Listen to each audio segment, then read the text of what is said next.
Big boss Malayalam season 7 അപ്ഡേഷനാണ് പറയുന്നത്.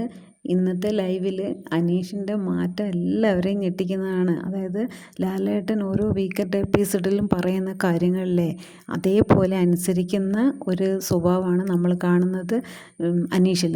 ബാക്കിയുള്ള മത്സരാർത്ഥികളൊന്നും അത്ര അത് വിലക്കെടുക്കാറില്ല. കഴിഞ്ഞ എപ്പിസോഡിൽ ലാലേട്ടൻ പറഞ്ഞു, അനീഷേ നല്ല സൗഹൃദങ്ങൾ നല്ലതാണ്, നീ വാതിൽ തുറന്നിടുക, ഹൃദയവാതിൽ തുറന്നിടുക, എല്ലാവരെയും സ്വീകരിക്കുക, ഈ സൗഹൃദങ്ങൾ നമുക്ക് ഒരുപാട് നല്ല കാര്യങ്ങൾ ചെയ്യാൻ സഹായിക്കും എന്നൊക്കെ പറഞ്ഞപ്പോൾ അനീഷ് ഉടൻ തന്നെ, അതുവരെ ഷാനവാസിനെ ഒരു ഫ്രണ്ട് ആണെങ്കിൽ ഒരു കൈ അകലത്തിലാണ് ലാലേട്ടാ ഞാൻ നിർത്തിയിരിക്കുന്നത് എപ്പോഴും പറയുമായിരുന്നേ.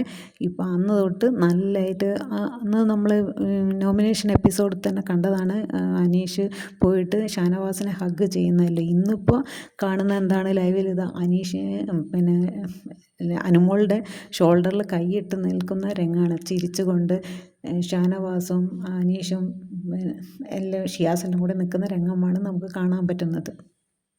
ഇവർ സംസാരിക്കുന്നത് എന്താണെന്നോ, ഷിയാസ് പറയാണ് അനുവിൻ്റെ ഹൈറ്റിനെ കുറിച്ച്, അനു നിനക്ക് ഹൈറ്റ് കുറച്ച് കുറവാണെങ്കിൽ നീ ഇതിൽ ബുദ്ധിമുട്ടേണ്ട കാരണം എന്താണെന്നോ, കുതിരയ്ക്ക് കൊമ്പ് കൊടുക്കില്ല, അതുപോലെയാണ് നിനക്ക് ഹൈറ്റ് കുറച്ച് കുറവെന്ന് വിചാരിച്ചാൽ മതി, നീ അല്ലെങ്കിൽ ബിഗ് ബോസ് വീട് ഇളക്കി മറിക്കും എന്നൊക്കെയാണ് ഷിയാസ് പറയുന്നത്.